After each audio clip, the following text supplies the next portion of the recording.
Puji Tuhan buat kasihnya Tuhan yang begitu luar biasa kepada kita semua, saudaraku. Saudaraku yang kasih dalam nama Yesus, saya akan membacakan satu ayat dari pembacaan Alkitab kita yang sudah lewat, saudaraku, dalam Markus 14 ayat 34, 35 sampai 37. Markus 14 ayat 34. Hatiku, lalu katanya kepada mereka, hatiku sangat sedih, seperti mau mati rasanya. Tinggallah di sini dan berjaga-jagalah. Ia maju sedikit, merebahkan diri ke tanah dan berdoa, supaya sekiranya mungkin saat itu lalu daripadanya. Katanya, ya Aba, ya Bapa, tidak ada yang mustahil bagimu. Ambillah cawan ini daripadaku, tetapi janganlah apa yang aku kehendaki, melainkan apa yang engkau kehendaki. Setelah itu ia datang kembali dan mendapati ketiganya sedang tidur. Dan ia berkata kepada Petrus, Simon, sedang tidurkah engkau? Tidakkah engkau sanggup berjaga-jaga 1 jam? Berjaga-jagalah dan berdoalah, supaya kamu jangan jatuh ke dalam pencobaan. Roh memang penurut, tetapi daging lemah.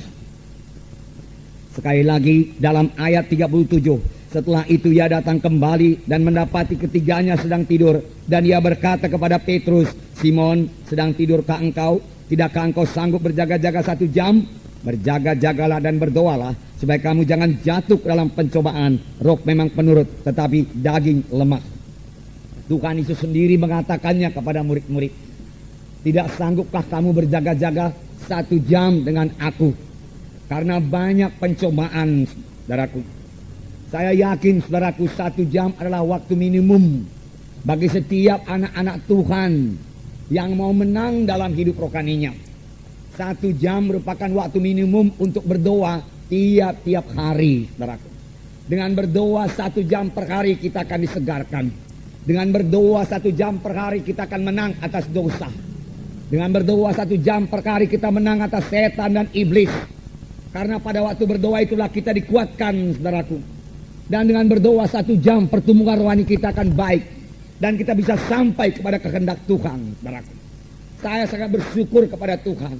Mulai daripada hari pertama, saudaraku, saya diselamatkan, saudaraku. Saya diajari berdoa 1 jam per hari. Di gereja kami itu, saudaraku, pada waktu itu, doa di gereja saja, saudaraku, lebih 1 jam. Kadang-kadang 2 jam. Dan sudah itu kami disuruh lagi di rumah berdoa minimum 1 jam per hari. Karena katanya kalau tidak berdoa 1 jam per hari, setan akan mengalahkan engkau. Karena takutnya pula saya kepada setan, saudaraku, dan pada waktu itu belum begitu mengerti mengenai mengusir setan. Dalam nama Yesus, saya pun, saudaraku, berpala-pala sekali untuk bisa berdoa 1 jam per hari. Dan kerap kali, saudaraku, saya berhasil, saudaraku, berdoa 1 jam per hari. Dan sekarang itu sudah menjadi satu kebiasaan dan membawa berkat, saudaraku, untuk berdoa 1 jam per hari.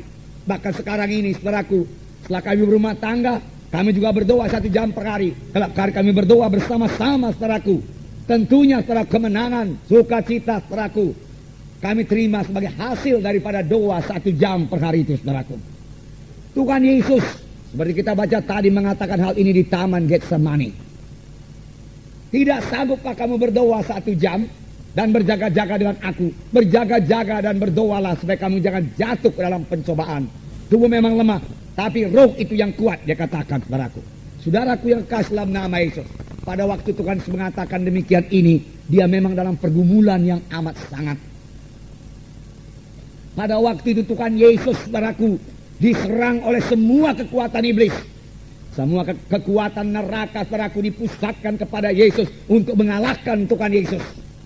Karena pada waktu itulah Tuhan Yesus, saudaraku, mengambil keputusan untuk menanggung dosa manusia ini. Nasib manusia ini pada waktu itu ditentukan oleh kemenangan Tuhan Yesus. Dan syukurlah, saudaraku, Tuhan Yesus menang, saudaraku, mengalahkan setan.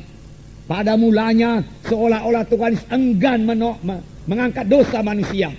Sehingga Tuhan Yesus berdoa, Bapa, kalau boleh biarlah cawan ini lalu daripadaku. Tapi bukan kehendakku, kehendakmu yang jadi. Apakah isi cawan itu, saudaraku? Cawan yang akan diminum Tuhan Yesus berisi semua dosa manusia yang harus ditanggung oleh Tuhan Yesus. Semua manusia sudah berdosa, saudaraku.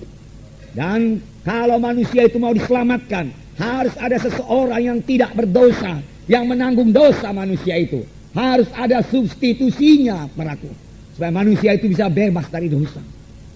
Yesus juru selamat, saudaraku. Dia mau menjadi ganti kita. Dia dihukum karena dosa kita supaya kita jangan dihukum, saudaraku. Inilah jalan keselamatan. Tetapi walaupun Yesus sudah rela, saudaraku, melihat dosa yang begitu besar, begitu kotor, begitu keji, tidak urung Tuhan Yesus gemetar, berkeringat darah, dan berkata, Bapa, kalau ada jalan lain, biarlah kita tempuh jalan lain, Bapa. Dia katakan, supaya aku jangan menanggung cawan minuman ini. Tetapi tidak ada jalan lain, saudaraku. Hanya satu jalan, saudaraku. Tuhan Yesus harus menjadi substitusi kita.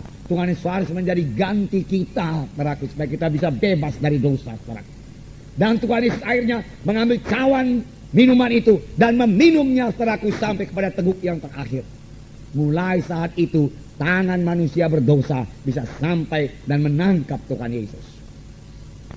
Satu rombongan tentara imam-imam yang dipimpin oleh Judas, saudaraku, datang ke dalam taman Getsemani, di mana Tuhan Yesus biasa berdoa di situ.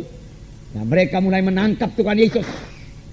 Seorang murid Tuhan Yesus bernama Petrus, saudaraku, menghunus pedangnya dan marang hamba imam besar itu. Daun telinganya putus, jatuh. Tetapi Tuhan Yesus mengambil daun telinga itu, merekatnya kembali. Dan Tuhan Yesus berkata, Petrus, sarungkanlah pedangmu. Sebab orang yang memakai pedang akan dimakan pedang.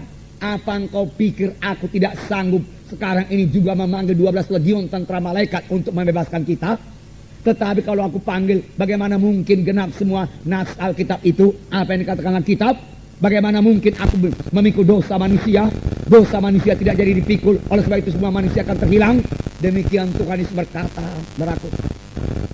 Murid-murid semua lari meninggalkan Tuhan Yesus, saudara. Dan Tuhan Yesus ditangkap, dibawa kepada pengadilan imam-imam. Dan mereka mulai mengadili Tuhan Yesus, saudaraku. Dan pada waktu itu juga Petrus menyangkal Tuhan Yesus 3 kali. Tetapi Yesus tetap menang, saudaraku. Yesus tetap berjalan menuju salib, saudaraku. Visi Tuhan Yesus tidak hilang, saudaraku. Ini adalah sebagai akibat daripada doanya yang 3 jam di taman Getsemani itu, saudaraku.